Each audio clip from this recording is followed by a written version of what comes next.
Pues damos la bienvenida a Estefanía. Cuéntanos un poco quién eres, qué estudiaste y cómo estás viviendo este momento de confinamiento en Madrid, en mi tierra.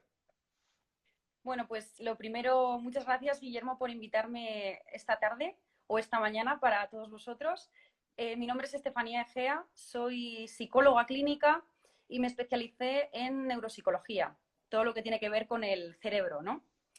He trabajado tanto con niños como con adultos en el ámbito clínico, atendiendo a pacientes de todo el tipo de características y diagnósticos. Y bueno, pues actualmente también trabajo en una empresa que nos dedicamos a hacer entrenamientos cognitivos para mejorar un poco nuestra mente, nuestra concentración, nuestra memoria.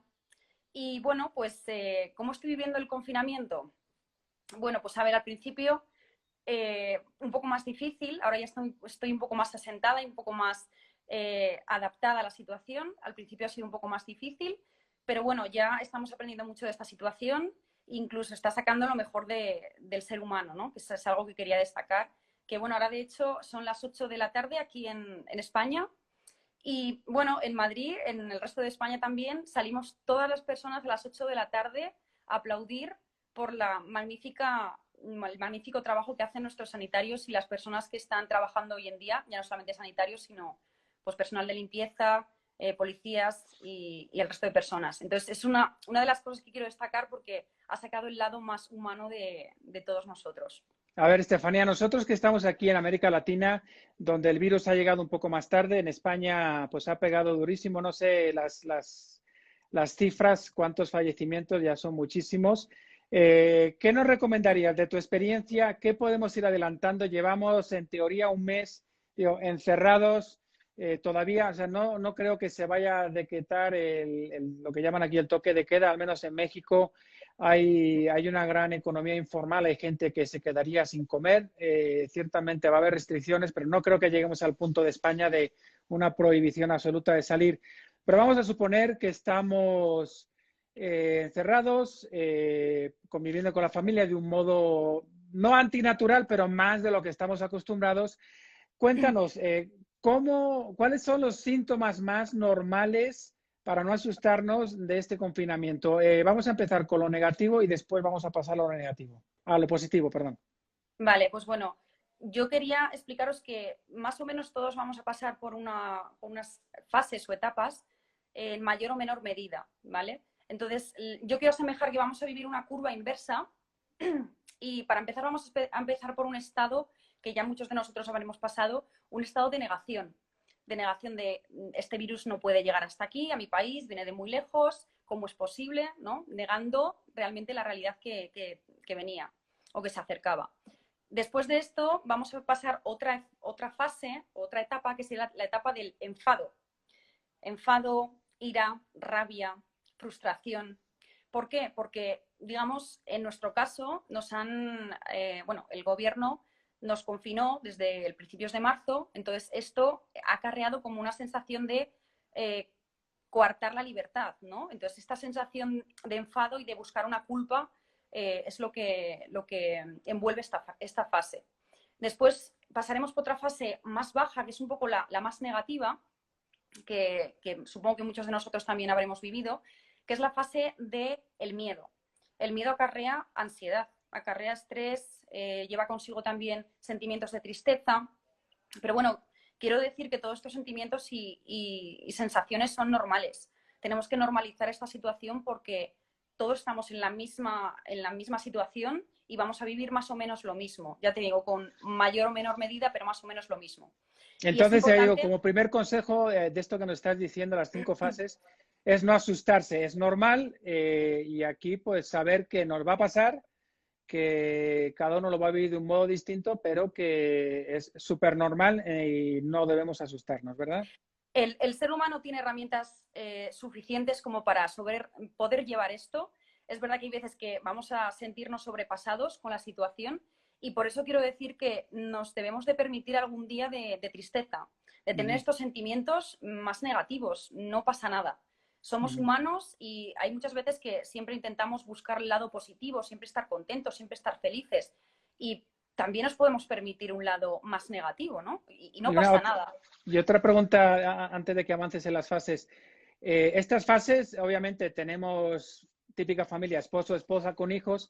No necesariamente todos los miembros la van a pasar a la misma velocidad. Entonces, puede ser que esté uno en fase de negación y otro esté ya en la parte de la tristeza.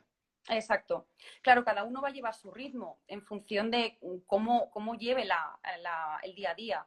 Lo importante es que si estamos en familia, nos reunamos y establezcamos unas rutinas, unos hábitos, más o menos lo más parecido a lo que teníamos antes del confinamiento, antes del encierro.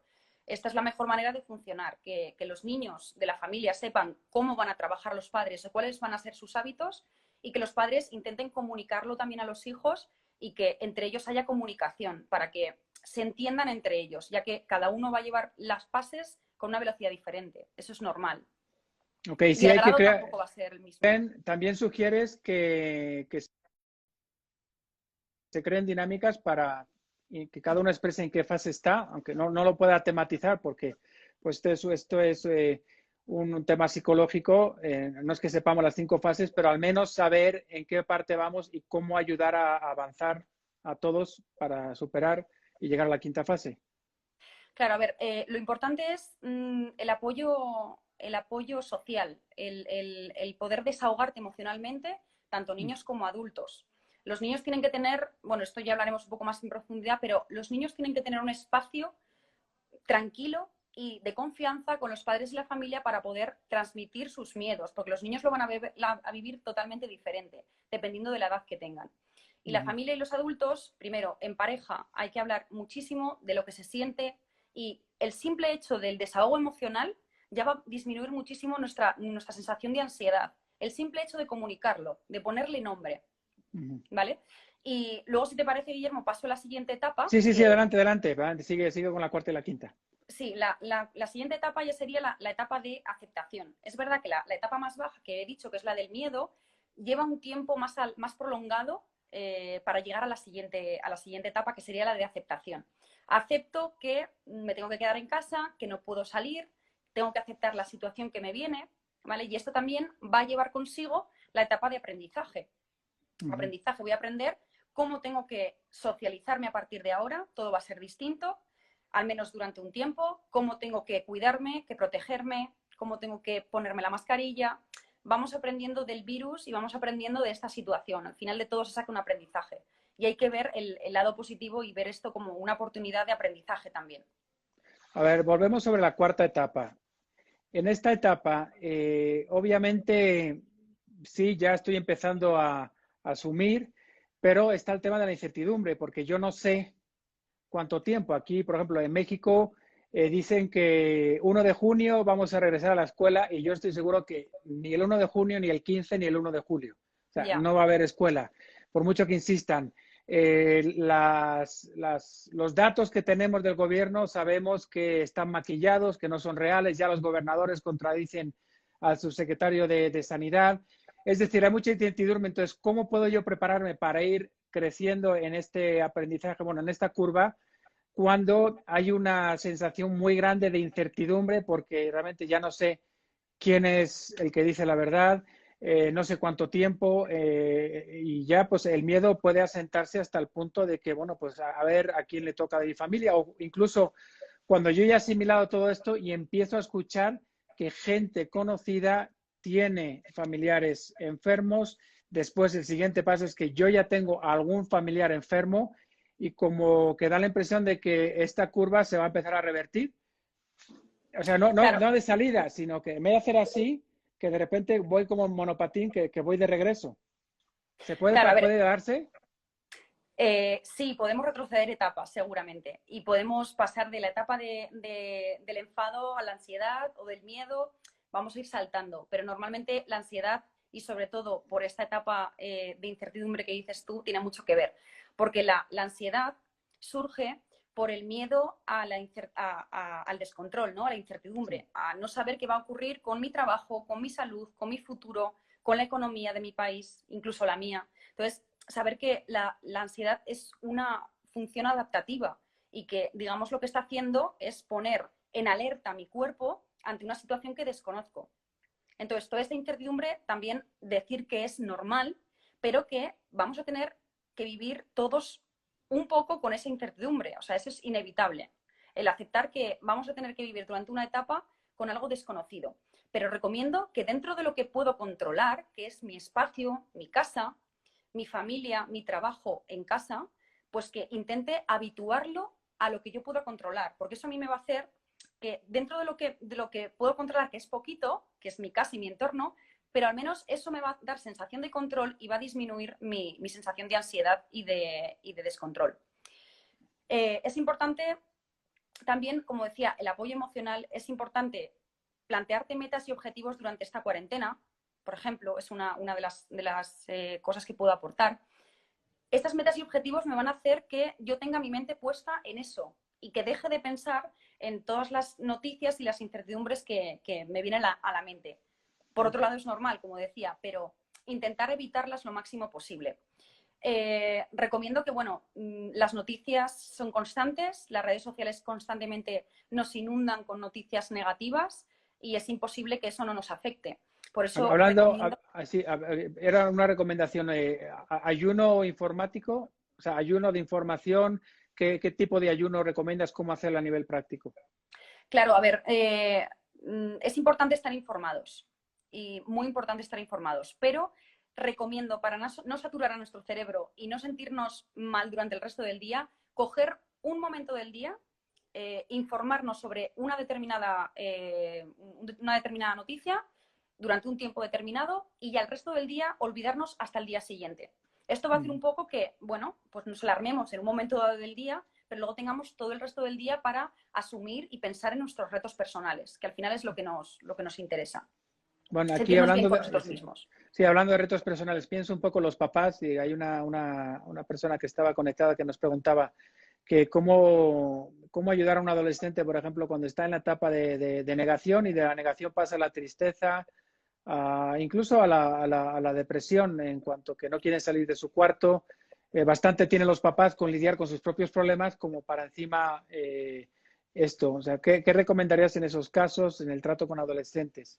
Bueno, el trato de adolescentes, los adolescentes en sí ya están viviendo una etapa bastante importante y bastante de lucha interna, ¿no? Estamos intentando conocer pues nuestro cuerpo, encontrar cuáles son nuestras ideas, nuestras creencias. Entonces, enfrentarnos con esto es bastante difícil.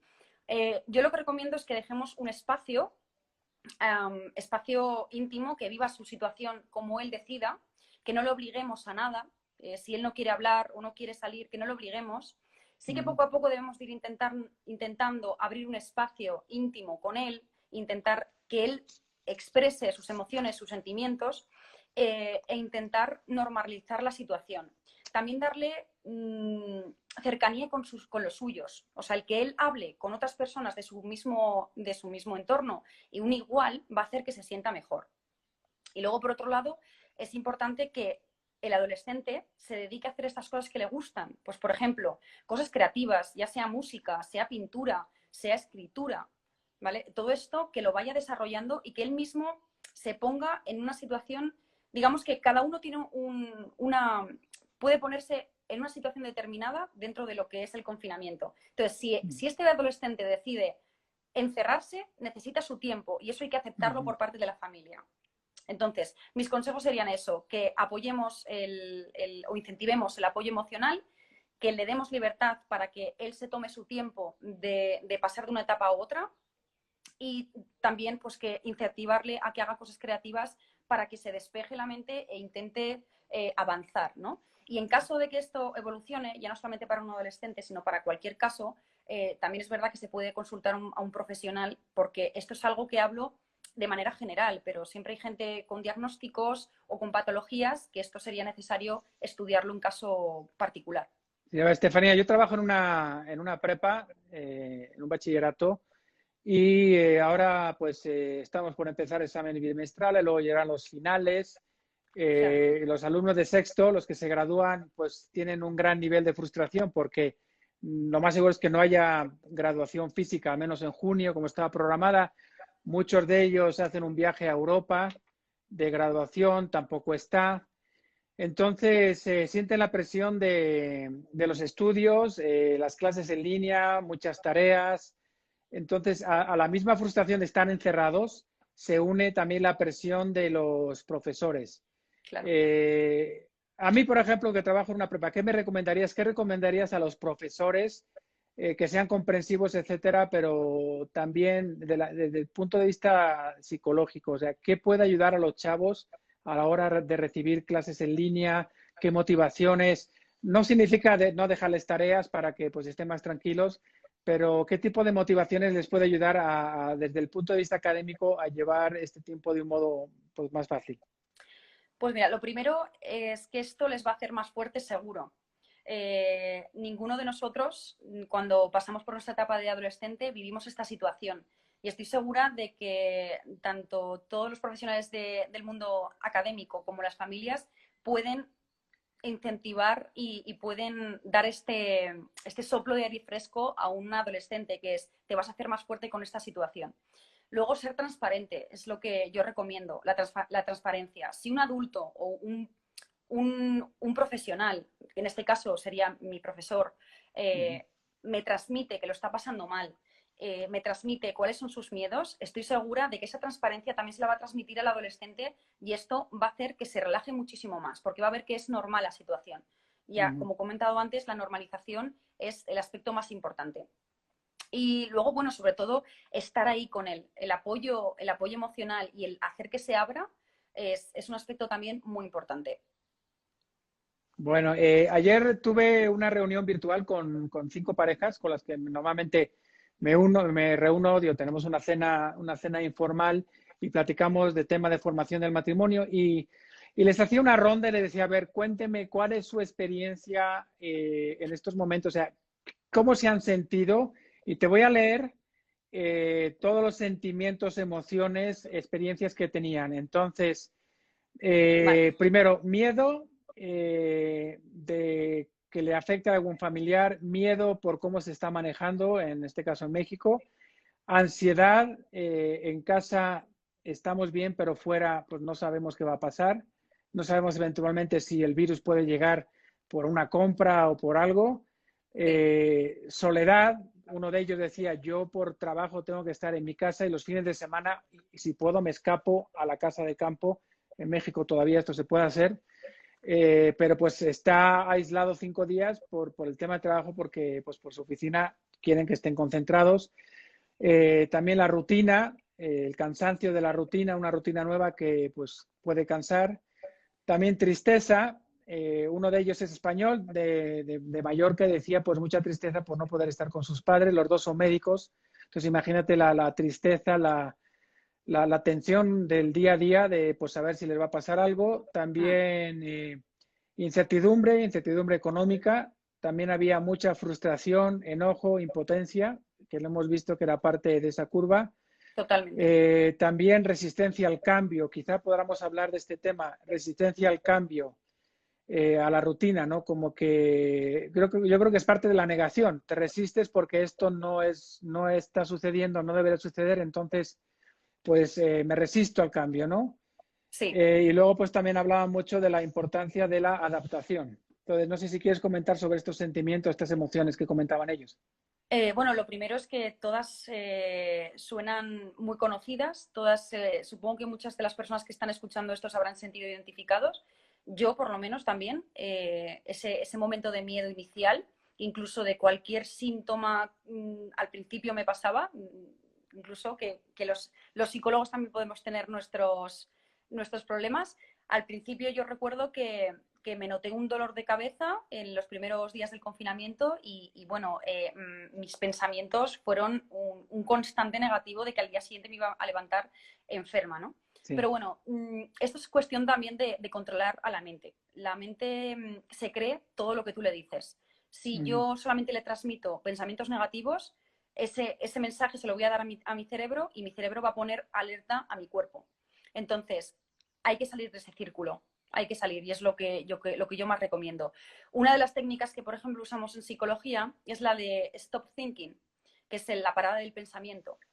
Cuando yo tengo muchos pensamientos negativos y una sensación de malestar psicológica y física, es importante hacer un parón a esos pensamientos, un stop, ya sea mental o dar una palmada simplemente y decir hasta aquí. tengo que cambiar este tipo de pensamiento. Incluso yo invito a que las personas se sienten, cojan un papel y un bolígrafo y escriban cuáles son esos miedos y esos pensamientos negativos que tienen que le hacen sentirse mal.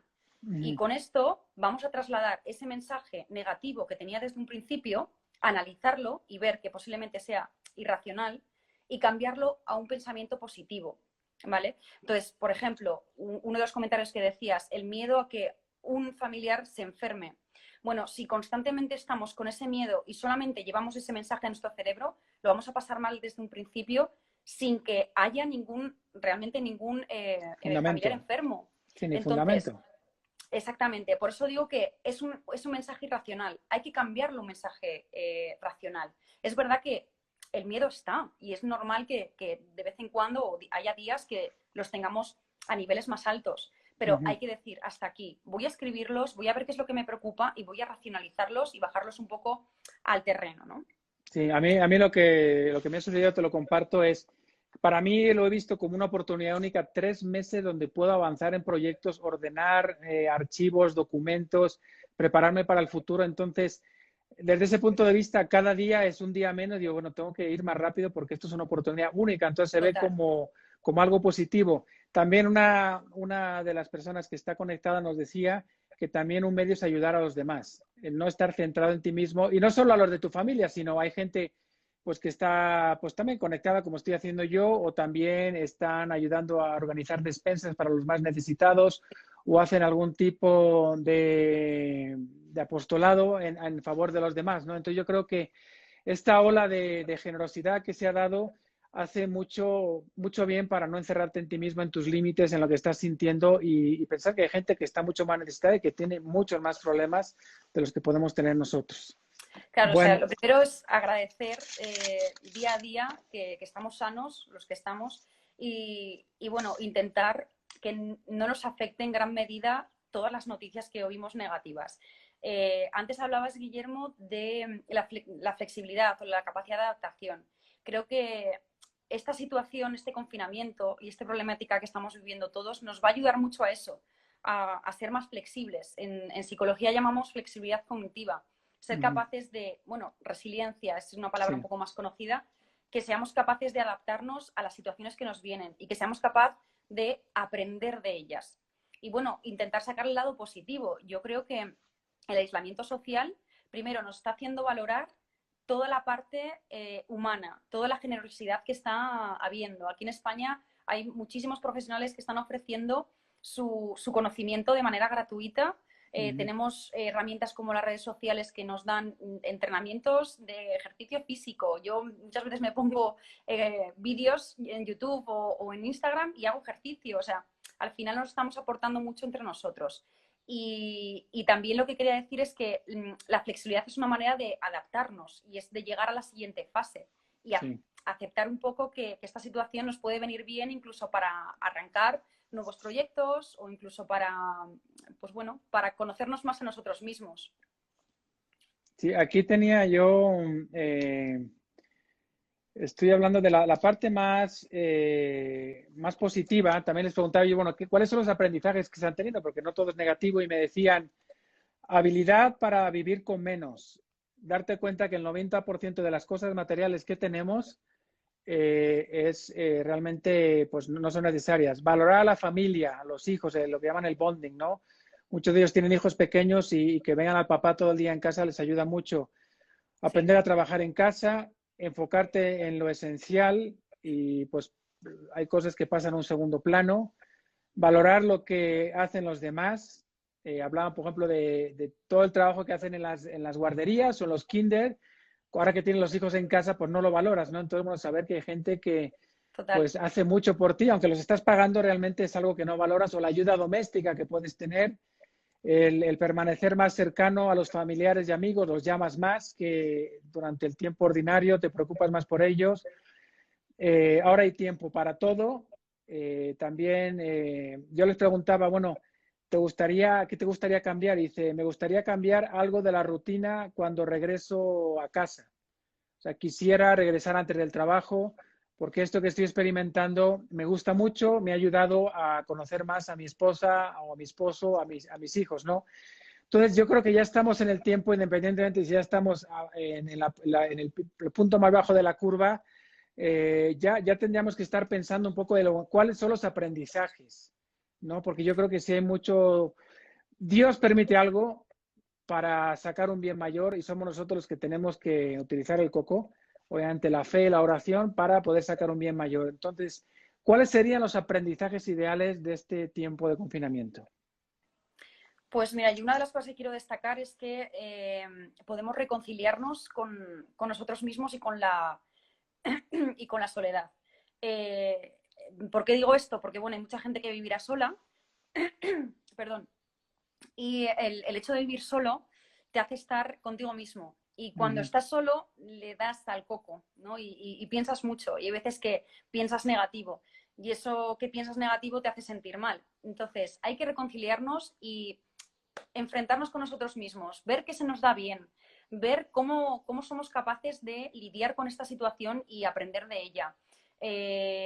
Acudir, ¿por qué no?, pues, a nuestros familiares y a nuestros amigos, hacer uso de las herramientas, videollamadas y demás para poder desahogarnos. Incluso también aceptar y ver cómo, a mí me ha pasado personalmente, cómo echo de menos un abrazo, algo tan simple que era abrazar, por ejemplo, a mi madre o a mi amiga. Pues ahora lo valoro mucho más porque esto nos ha hecho aprender eso, las relaciones humanas, que un simple beso, abrazo o un contacto cara a cara en vivo es mucho más importante que cualquier otra cosa material, como Sí, a comentabas. mí hay un término que me gusta mucho que es habitar palabras. Que hay palabras como amor, abrazo, que las hemos vaciado de sentido, ¿no? Damos un abrazo, decimos palabras, pero en el fondo no las hemos habitado. Y yo creo que el hecho de estar todo el día en casa encerrados, hemos aprendido a habitar palabras, situaciones y a darnos cuenta de qué es lo esencial. Y aquí, como dice también una persona que está aquí conectada, dice liberarnos un poco de la dependencia de cosas que no eran Sí, esenciales. Entonces yo creo que también nos ha ayudado pues a reencontrarnos con nosotros mismos, también reencontrar la vida espiritual, la oración, y también ver que el mundo ha cambiado a través de algo invisible y que creo que también nosotros tenemos que cambiar a través de algo invisible, que es la fe, la oración, la relación con Dios, un Dios que pues lo vemos como invisible, pero que se hace presente a través de una humanidad que pues está sacando lo mejor de nosotros mismos. Aquí me preguntan si va a quedar grabado esta charla tan interesante, Estefanía. Sí va a quedar grabada por 24 horas en Instagram, pero después la voy a publicar en mi canal de YouTube que se llama Padre Guillermo Serra. Y antes de terminar, quería darles una sorpresa. Y la sorpresa es que Estefanía es mi cuñada y la casé hace un año y ahí de andar con mi hermanito. A ver, José Ignacio, ¿le llamo? aparécete. Sí, para que se aparezca, para que vean Le a mi llamo, hermano espera, le pequeño. llamo. Hoy es el Día del Niño, sí, ahí está José A Ignacio, ver, entra, ven para acá. y viene Hoy por es el Día aquí del el Niño, pollo. ahí está el pollo. ¿Cómo estás, pollo? Muy bien, aquí escuchando. Es la versión joven del padre Guillermo con barba y con lentes, ¿verdad? Ahí Quien quiera está. que le cuente anécdotas de mi hermano cuando era pequeño, No, ya vale. eso lo vamos a Eso es hacer en otra para charla. otro Eso lo directo, hacemos ¿eh? para otra charla, eso sí, yo sí me animo. Le llamaba pollo porque era totalmente rubio o güerito, como dicen aquí, pero ya con el tiempo se ha echado a perder. Así que también es alguien que ha sido un héroe porque tuvo que estar atendiendo a mi papá cuando estuvo en el hospital, pues arriesgándose también a ser contagiado. Gracias a Dios no se ha contagiado de momento. Creo que le queda una semana para saber si se contagió. Sí, sí. Pero bien, aquí, pues nada, muy agradecido, Estefanía, por esta charla. La siguiente va a ser con el Igualmente. pollo para que pues contemos un poquito experiencias familiares. Te agradezco mucho tus tips, tu experiencia y pues si la gente me escribe a mi correo, que lo voy a escribir aquí, pueden incluso, a Consultarme. ver, al mío al menos lo pego ahí. Ese es mi correo, me pueden escribir haciéndome preguntas y podemos incluso hacer otra sesión con Estefanía.